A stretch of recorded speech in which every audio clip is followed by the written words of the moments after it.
How can therapists help a child with selective mutism? Therapists, firstly, be discerning about what kind of treatment you give to a child with selective mutism. There is an evidence-based approach, which is not sound therapy, it's not play therapy, and it's not psychoanalytic therapy. It is cognitive behavioral therapy with the stress on behavioral. So in therapy, it is not appropriate to use your preferred choice of therapy. You have to use the evidence-based therapy for selective mutism. And so many children have years of treatment, of psychoanalytic treatment, of sound treatment, which may be very pleasant, but is not the treatment of choice to help the child overcome selective mutism. What is the treatment of choice? It is a treatment that helps the child in his real life settings to overcome selective mutism and to speak and to have improved social communication.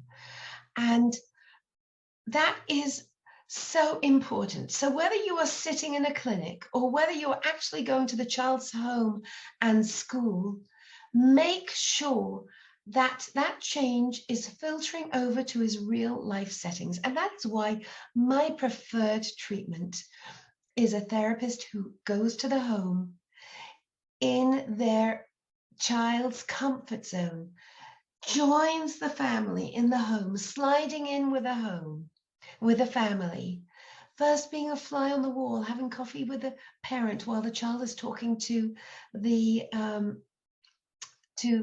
while the child is playing with his siblings or with his dad in the living room, enabling the child to speak in the therapist's presence, and then gradually getting closer, sitting closer, joining in a game, and talking directly to the child. This can happen in one session, and it can happen in 4 sessions of gradual stages. But nearly always, and in my experience, pretty much always, it does happen. And once the child is speaking to the therapist in the home, then to go into the school and to help the child talk to you again in the therapist room.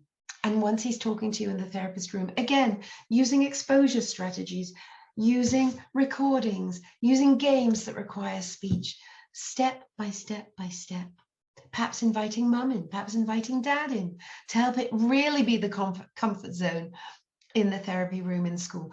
And once the child is talking to the therapist in school, then to generalize, to include friends who perhaps also have been invited home. And this is the beauty of integrative therapy, where the parents are doing their bit, the teachers are doing their bit, and the therapist is doing her or his bit, and inviting the friends into the therapy room, again, using exposure techniques, and then inviting teachers into the therapy room, and then taking the therapy out of the therapy room into the yard, into recess, into public places, corridors in the school, and into the class itself. This is such an effective, usually short term, usually it's around 22 sessions. That's short term for what can be a very distressing disorder.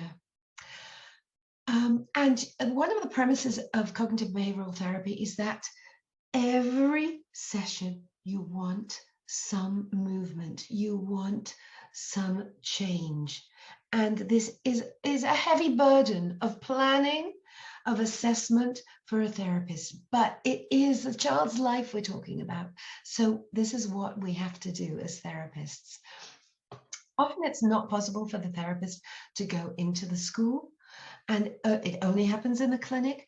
But then whatever happens in the clinic, or what it must include guidance of the teachers, guidance of the parents, building interventions for teachers, building interventions for parents, so that this integrative therapy is taking place and it is having an effect in the child's daily real life settings of home and school and stores and grandmas and all of the child's real life.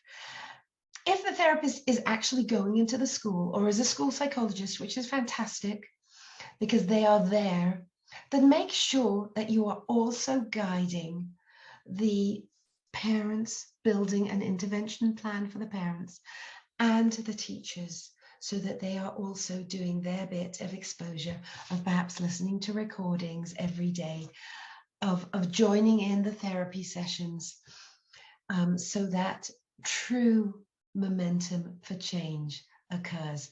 Being a therapist of selective mutism is, I believe, the most satisfying kind of therapy you can do, because nearly always you see such significant change, which totally changes the child's life and enables them to spread their social communicative wings and fly.